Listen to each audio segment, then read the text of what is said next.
വേണ്ടിയിട്ടാണ് ഇന്ന് ഇഡി ഈ റെയ്ഡ് നടത്തുന്നത്. യഥാർത്ഥത്തിൽ ഇഡി രാജ്യത്ത് എത്രയോ കേസുകൾ, 200-ലധികം കേസുകൾ രജിസ്റ്റർ ചെയ്തു. ഒരു കേസിൽ പോലും ശിക്ഷ വാങ്ങിക്കൊടുക്കാൻ കഴിയാത്ത, രാഷ്ട്രീയ എതിരാളികളെ ഇല്ലായ്മ ചെയ്യുന്നതിനു വേണ്ടിയിട്ടുള്ള അതീവ ശ്രമം നടത്തുന്ന എൻഫോഴ്സ്മെന്റ് ഡയറക്ടറേറ്റ് കേരളത്തിൽ ഇടതുപക്ഷ ഭരണം പോയപ്പോ വി.ഡി. സതീശനുമായി ചേർന്ന് അവരുണ്ടാക്കിയ ഡീലിന്റെ, കോൺഗ്രസ് ഉണ്ടാക്കിയ ഡീലിന്റെ, UDF ഉണ്ടാക്കിയ ഡീലിന്റെ ഭാഗമായി ഇടതുപക്ഷത്തെ മോശപ്പെടുത്താൻ, CPIM-നെ മോശപ്പെടുത്താൻ വേണ്ടിയിട്ടാണ് ഈ നാടകം കളിക്കുന്നത്. മറ്റ് വിശദാംശങ്ങളിലേക്ക് പോകുന്നില്ല. കേരളത്തിൽ അതിശക്തമായിട്ടുള്ള പ്രക്ഷോഭം നടത്താനാണ് CPIM-ഉം ഇടതുപക്ഷവും തീരുമാനിച്ചിരിക്കുന്നത്. മറ്റ് വിശദാംശങ്ങൾ സഖാക്കളോട് സംസാരിക്കുന്നതിന് നമ്മുടെ പാർട്ടിയുടെ സംസ്ഥാന സെക്രട്ടറി ഗോവിന്ദ മാഷ് ഇവിടെ എത്തിയിട്ടുണ്ട്. ആ സഖാവ് നിങ്ങളോട് സംസാരിക്കും.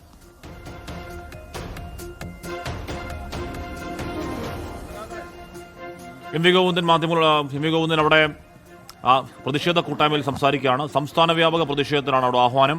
എം വി ഗോവിന്ദൻ നേരത്തെ അടിയന്തര അവൈലബിൾ സെക്രട്ടേറിയറ്റ് കഴിഞ്ഞ് മാധ്യമങ്ങളോട് സംസാരിച്ചിരുന്നതാണ്.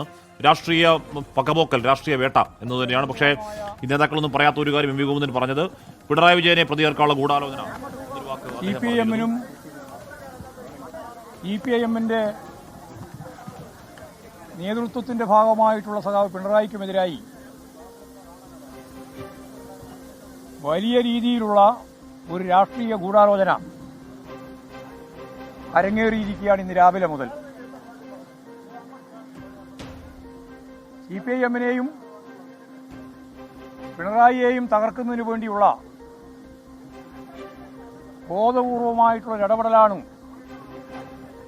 നരേന്ദ്രമോദി കേന്ദ്ര ഏജൻസിയായ EDയെ ഉപയോഗിച്ച്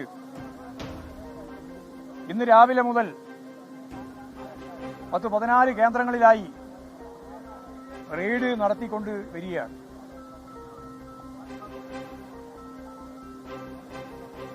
പിണറായി വിജയനുമായി ഇതിന് യാതൊരു തരത്തിലുള്ള ബന്ധവുമില്ല എന്നെല്ലാവർക്കും അറിയാം.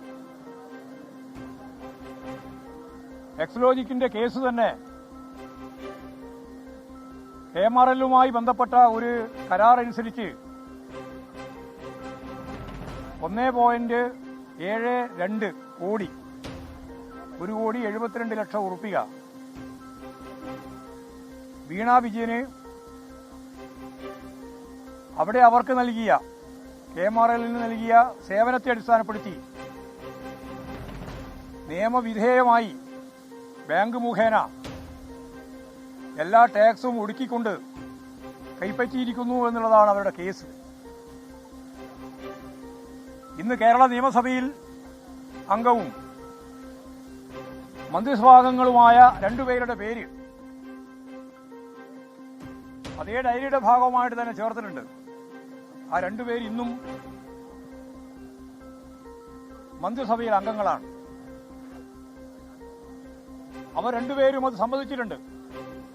ഞങ്ങളിങ്ങനെ പൈസ വാങ്ങിയിട്ടുണ്ട് എന്ന് സമ്മതിച്ചിട്ടുണ്ട്.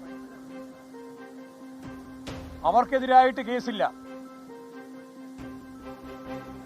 വീണ വിജയന്റെ അച്ഛൻ പിണറായി വിജയനാണ് എന്നുള്ളതുകൊണ്ട് കോടതികളെല്ലാം ഇവിടെ ചൂണ്ടിക്കാണിച്ചതുപോലെ സെഷൻസ് കോടതി, ഹൈക്കോടതി, സുപ്രീം കോടതി ഉൾപ്പെടെ എല്ലാ കോടതികളും തള്ളിക്കളഞ്ഞ ഒരു കേസ് രാഷ്ട്രീയ പ്രേരിതമായി ഇടതുപക്ഷ ജനാധിപത്യ മുന്നണിയുടെ കേന്ദ്ര നേതൃത്വമായി പ്രവർത്തിക്കുന്ന സഖാവ് പിണറായിക്കെതിരായി, അതിന്റെ രാഷ്ട്രീയ പാർട്ടിയായ CPIM-നെതിരായും കടന്നാക്രമണം നടത്താൻ ബോധപൂർവം കെട്ടിച്ചമച്ചുണ്ടാക്കിയ അടിയന്തര സെക്രട്ടേറിയറ്റ് കഴിഞ്ഞ മാധ്യമങ്ങളോട് സംസാരിക്കുമ്പോൾ പറഞ്ഞ കാര്യങ്ങൾ തന്നെയാണ് പറയുന്നത്. 2 നേതാക്കളുടെ ഇപ്പം മന്ത്രിസഭയിലുള്ള 2 പേരുടെ പേര് അവിടെയുണ്ട്. അവർ പാർട്ടി ഫണ്ട് എന്നുള്ളതിൽ വാങ്ങിയ കാര്യം സമ്മതിച്ചതാണ്. അവർക്കെതിരെ എന്തുകൊണ്ട് കേസില്ല എന്ന കാര്യങ്ങൾ ചോദിക്കുന്നുണ്ട്. 1.72 കോടി രൂപ കൊടുത്ത സേവനത്തിന് വീണ വിജയൻ വാങ്ങി. നേരത്തെ നമ്മൾ ഒരുപാട് കേട്ടതാണ്. സംസ്ഥാന സെക്രട്ടേറിയറ്റിന് തന്നെ വാർത്താക്കുറിപ്പായി അക്കാര്യങ്ങൾ ഇറങ്ങിയതാണ്. എന്തുകൊണ്ടാണ് പിണറായി വിജയന്റെ മകൾക്ക് വേണ്ടി സെക്രട്ടറി വാർത്താക്കുറിപ്പ് എന്ന ചോദ്യങ്ങൾ അന്ന് ഉയർന്നതാണ്. ഒരുപാട് ചർച്ച ചെയ്ത വിഷയങ്ങൾ തന്നെയാണ് ഇപ്പോഴും ഉള്ളത്. പക്ഷേ ഇപ്പോൾ നിലവിൽ സംഭവിക്കുന്നത് റെയ്ഡ് ആണ് അക്കാര്യത്തിലെ പുതിയ കാര്യം. അതിൽ ഇ ഡി അന്വേഷണം തടയണമെന്ന് ആവശ്യപ്പെട്ടുകൊണ്ട് CMR ഹൈക്കോടതിയെ സമീപിക്കുകയും ഈ സമയത്തെ ഹർജി അപക്വമാണെന്ന് ചൂണ്ടിക്കാട്ടി ഹൈക്കോടതി ആ ഹർജി തള്ളുകയും ഇന്നലെ ഇ ഡിക്ക് അന്വേഷണം മുന്നോട്ടേക്ക് പോകാൻ, മാസപ്പടി കേസിൽ അന്വേഷണം മുന്നോട്ടേക്ക് പോകാൻ ഹൈക്കോടതി അനുവാദം കൊടുക്കുകയും വളരെ പെട്ടെന്ന് ഇന്ന് ആ സെൻസിറ്റീവ് റെയ്ഡുകളിലേക്ക് കടക്കുകയും ചെയ്യുകയായിരുന്നു. നമ്മളാണ് ആദ്യം പ്രേക്ഷകരെ 24 ആണ് ആദ്യം പ്രേക്ഷകരെ അറിയിച്ചത്. 7:32 ആ വാർത്ത ഒരുപക്ഷെ അത്ര ആ റെയ്ഡ് പ്രതീക്ഷിച്ചിരുന്നതല്ല. അതുകൊണ്ട് തന്നെ ഞെട്ടലോടുകൂടി കേരളം കേട്ടത്. അത് കഴിഞ്ഞ് ഇപ്പോൾ 6 മണിക്കൂറിലാണ്, 6:30 തുടങ്ങി 12:30 ആകുമ്പോഴേക്കും അത് 6 മണിക്കൂറുകൾ ആ റെയ്ഡ് ആ റെയ്ഡ് മുന്നോട്ടേക്ക് പോവുകയാണ്.